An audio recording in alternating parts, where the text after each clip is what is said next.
Hello दोस्तों, मैं मेघा चावला आपका मेक करियर एकेडमी में स्वागत करती हूँ। आज हम पढ़ेंगे कांग्रेस के प्रमुख अधिवेशन जो हर एग्ज़ाम के पॉइंट ऑफ व्यू से इम्पॉर्टेंट है। वीडियो स्टार्ट करने से पहले प्लीज़ आप चैनल को सब्सक्राइब कर लीजिए एंड बेल आइकन को प्रेस करना मत भूलिए। कांग्रेस अधिवेशन स्टार्ट करने से पहले हम पढ़ेंगे कांग्रेस की स्थापना के बारे में। जो कांग्रेस की स्थापना हुई थी वो हुई थी हमारी 28 दिसंबर 1885 को और करी किसने थी? A.O. ह्यूम ने इसकी स्थापना करी थी। अध्यक्ष जो थे इसके वो थे हमारे W.C. बनर्जी और गवर्नर उस टाइम पे थे हमारे लॉर्ड डफरिन। ठीक है, तो हमारा कांग्रेस का जो प्रथम सेशन हुआ था यानी पहला अधिवेशन हुआ था वो 1885 को हुआ था, बम्बई में हुआ था, गोकुलदास तेजपाल संस्कृत कॉलेज में, जिसकी जो अध्यक्षता थी वो करी थी W.C. बनर्जी ने। और कांग्रेस के प्रथम अधिवेशन में 72 प्रतिनिधि जो थे शामिल हुए थे। बाद में इसकी संख्या धीरे धीरे बढ़ती चली गई थी। ठीक है, शुरू के 4 हम लाइन वाइज करेंगे, इसके बाद हम इम्पॉर्टेंट सेशन को इस वीडियो में कवर करेंगे।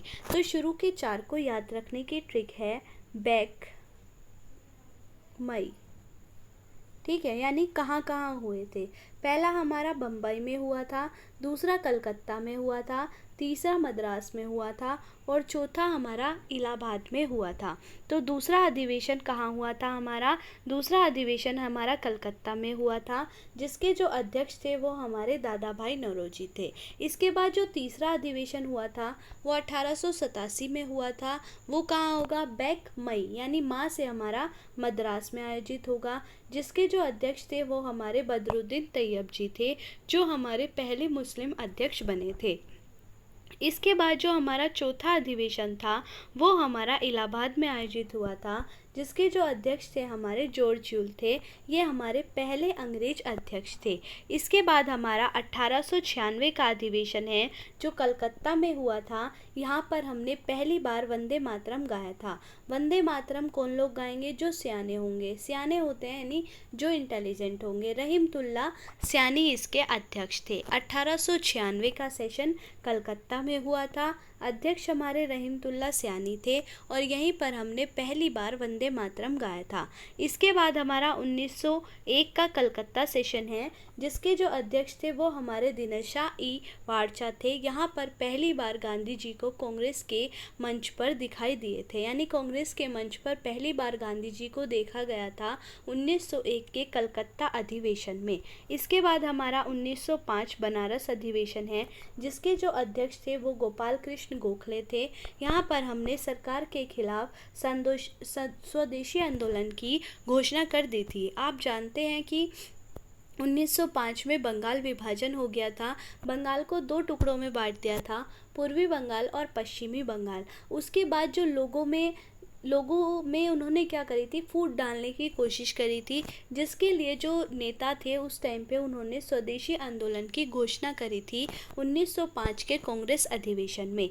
1906 का जो कांग्रेस अधिवेशन है उसकी अध्यक्षता हमारे दादा भाई नौरोजी ने करी थी। यहाँ 4 प्रस्तावों को अपनाया गया था: स्वराज, विदेशी वस्तुओं का बहिष्कार, स्वदेशी शिक्षा और राष्ट्रीय शिक्षा को यहाँ पर इन्होंने क्या किया था? अपनाया था।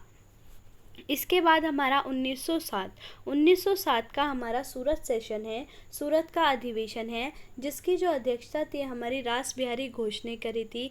यहाँ कांग्रेस हमारी 2 दलों में बट गई थी, गरम दल और नरम दल। इसके बाद आएगा हमारा 1911 का कलकत्ता सेशन।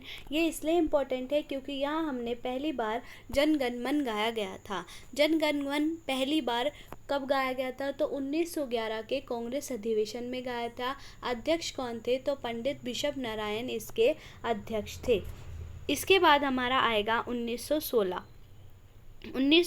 का लखनऊ अधिवेशन, जिसके जो अध्यक्ष थे वो हमारे अंबिका चरण मजूमदार थे। और यहाँ पर जो हमारा 1907 के सूरत अधिवेशन में कांग्रेस 2 दलों में बट गई थी, वही कांग्रेस के 2 गुटों के बीच क्या हो गई थी? एकता हो गई थी। और यहीं पर ही कांग्रेस और मुस्लिम लीग के बीच क्या हुआ था? लखनऊ पैक्ट पर हस्ताक्षर कर दिए गए थे। इसके बाद 1917 मोस्ट इम्पॉर्टेंट है, क्योंकि यहाँ पर पहली बार कांग्रेस की पहली महिला क्या बनी थी, अध्यक्ष बनी थी, जो कि हमारी कौन थी, एनी बेसेंट थी। 1917 का अधिवेशन कहाँ हुआ था, कलकत्ता में हुआ था। ठीक है, एनी बेसेंट ने ही होम रूल लीग की स्थापना भी करी थी। इसके बाद है हमारा 40वां अधिवेशन, जो हमारा कहाँ हुआ था, बेलग्राम में हुआ था 1924 में। ये इसलिए इम्पॉर्टेंट है क्योंकि कांग्रेस के जितने भी अधिवेशन हुए हैं उसमें केवल महात्मा गांधी ने एक ही बार अध्यक्षता करी है, वो 1924 के बेलगाम अधिवेशन में ही करी है। इसके बाद आएगा हमारा 1925। 1925 का अधिवेशन हमारा कानपुर अधिवेशन है। इससे पहले 1905 में भी कानपुर में ही हुआ था। ये इसलिए इम्पोर्टेंट है क्योंकि इसमें पहली भारतीय महिला अध्यक्ष बनी थी, जो थी हमारी सरोजनी नायडू। अगर मैं आपसे पूछूं कि पहली महिला अध्यक्ष किसमें बनी थी, तो हमारे 1917 के सेशन में बनी थी, जो हमारी थी एनी बेसेंट। इसके बाद है हमारा 1928 का मोतीलाल नेहरू का सेशन, जो हुआ था हमारा कलकत्ता में। या हमने अखिल भारतीय युवा कांग्रेस का क्या कर दिया था, गठन कर दिया था। इसके बाद हमारा आएगा 45वां अधिवेशन, जो मोस्ट इम्पोर्टेंट है हमारा 1929 का लाहौर अधिवेशन। 1929 के लाहौर अधिवेशन की अध्यक्षता जवाहरलाल नेहरू ने करी थी, और यहीं पर हमने क्या किया था, पूर्ण स्वराज की मांग रख दी थी। यानी कि हमने यहीं पर ही 26 जनवरी 1930 को प्रथम स्वाधीनता दिवस बनाने की घोषणा करी थी, और यही कारण है कि हमने 26 जनवरी को ही अपना संविधान पूरी तरह से लागू किया था। इसके बाद है 1931 का कराची अधिवेशन, जिसकी अध्यक्षता हमारी सरदार वल्लभ भाई पटेल ने करी थी। यहाँ पर उन्होंने मौलिक अधिकारों की मांग करी थी, और साथ ही साथ यहीं पर क्या हुआ था, जो गांधी इरविन समझौता हुआ था उसको समर्थन दिया गया था, और यही कारण था जो महात्मा गांधी जो थे दूसरे गोलमेज सम्मेलन में शामिल होने के लिए लंदन गए थे। याद रखिएगा, 1931 का कराची अधिवेशन था, अध्यक्षता सरदार वल्लभ भाई पटेल ने करी थी, और 1929 का हमारा लाहौर अधिवेशन था, जिसकी अध्यक्षता हमारी जवाहरलाल नेहरू ने करी थी। इसके बाद हमारा है 1937। ये मोस्ट इम्पॉर्टेंट है क्योंकि 1937 का जो फैजपुर अधिवेशन है, यही एक ऐसा अधिवेशन है जो पहली बार गांव में आयोजित हो रहा था। अब इसकी अध्यक्षता भी किसने करी थी, जवाहरलाल नेहरू ने ही करी थी। इसके बाद हमारा है 1938 का हरिपुरा अधिवेशन, जिसकी अध्यक्षता किसने करी थी, सुभाष चंद्र बोस ने करी थी, और यहाँ पर सुभाष चंद्र बोस ने अध्यक्षता करी थी, और जवाहरलाल नेहरू ने एक स्टेटमेंट दिया था कि हमारी जो संविधान सभा बननी चाहिए वो बिना किसी बाहरी हस्तक्षेप के बननी चाहिए, और उसके जो सदस्य चुने जाने चाहिए वो वोटिंग के थ्रू ही चुने जाने चाहिए। इसके बाद 1939 का त्रिपुरा अधिवेशन, ये इम्पोर्टेंट है, ये लास्ट ईयर पैट्स में पूछा भी गया था कि जब 1939 में त्रिपुरा अधिवेशन की जो अध्यक्षता थी वो पहले सुभाष चंद्र बोस ने करी थी, लेकिन उसके बाद उन्होंने कांग्रेस छोड़ दी थी, और मतलब कांग्रेस से इस्तीफ़ा दे दिया था। तो ये क्वेश्चन पूछा गया था कि जब सुभाष चंद्र बोस ने कांग्रेस से इस्तीफ़ा दे दिया था तो कांग्रेस के अधिवेशन की अध्यक्षता किसने करी थी, तो अध्यक्षता हमारी करी थी राजेंद्र प्रसाद ने। कौन से की करी थी, 1939 त्रिपुरा अधिवेशन की। इसके बाद है हमारा 1940 मेरठ अधिवेशन, जो हमारा जेपी कृपलानी ने करी थी। यह आज़ादी से पहले का आखिरी सत्र था, यानी कि स्वतंत्रता के समय अगर पूछा जाए कि हमारे भारतीय राष्ट्रीय कांग्रेस के अध्यक्ष कौन थे, तो वो हमारे जेपी कृपलानी थे।